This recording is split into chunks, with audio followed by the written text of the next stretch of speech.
Hello and welcome. You came in just in time for a story. Listen closely, as today I will tell you about the beginning of one of the greatest and complicated countries in the world. Its history began during the times when the great Roman Empire divided in two, Eastern and Western. Western Roman Empire eventually gave birth to the whole Europe as we know it today. But what about the Eastern Empire? Well, it eventually became today's Turkey, but during the ancient times when it was called Byzantium with the capital of Constantinople, it gave birth to the ancient Russia by trading with it in goods and culture. So gather round and listen carefully about the origin of Rus. Chapter 1. Geography of Rus. To understand where it all began, we first have to look at its geography. Ancient Rus was located mainly around the basin of the great rivers, including the Dnieper, Volga, and the Dvina. These waterways were essential for trade and communication, linking the tribes that lived in this vast expanse. The region consisted of a mix of fertile lands, dense forests, and harsh steppes, which shaped the lives of the tribal people who inhabited it. They relied on agriculture, hunting, and fishing for survival, developing a unique relationship with their environment. Kiev, seated on the banks of the Dnieper River, emerged as a pivotal center. Its strategic location allowed it to connect the Eastern Roman Empire in Constantinople with the northern tribes, fostering trade and cultural exchange. As various tribes settled in this region, they eventually formed the early Principality of Rus in Kiev, laying the foundation for what would become modern Russia. Chapter 2. Religious background. Ancient Rus was rich in cultural and religious diversity. The native tribes practiced a blend of totemism and paganism, worshipping nature and spirits that they believed inhabited rivers, forests, and animals.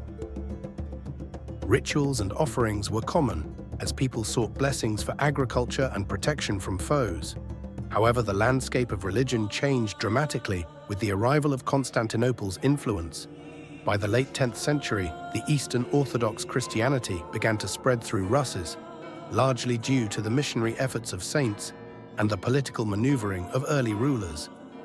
Prince Vladimir of Kiev famously adopted Christianity in 988, influencing his people's religious practices profoundly.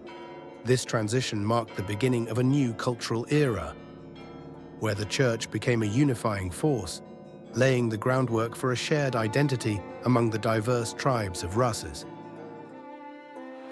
Chapter 3. Neighbors, allies, and enemies.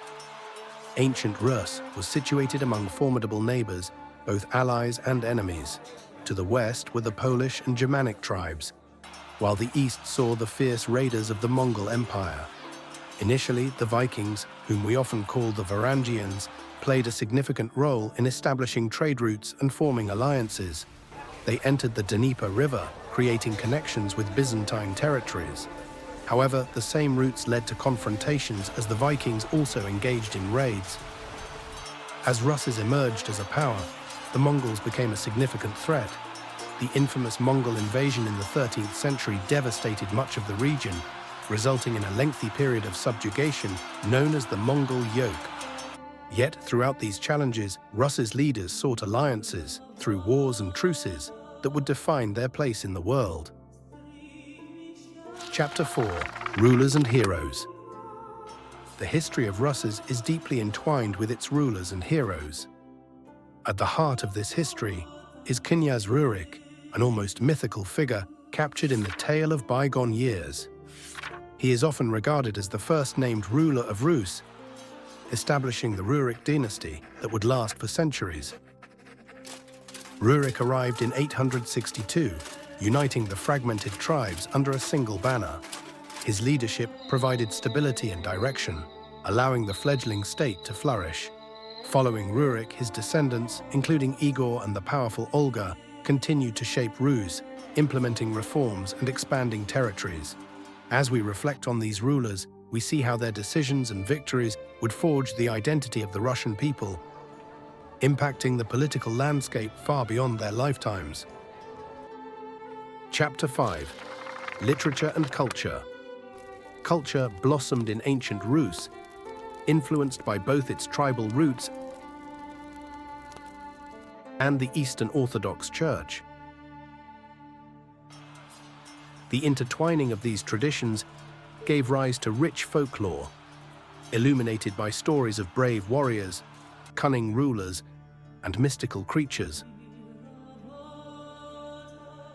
Literature began to flourish with the creation of chronicle texts such as the Tale of Bygone Years, recording the deeds of the past and establishing a sense of unity among the people. This literary tradition fostered national pride and cultural identity. Additionally, music, art, and architecture took on a distinctive character, rooted in Slavic customs and enriched by Byzantine influences. Churches became centers of artistry, adorned with stunning frescoes and icons that illustrated stories of faith and resilience.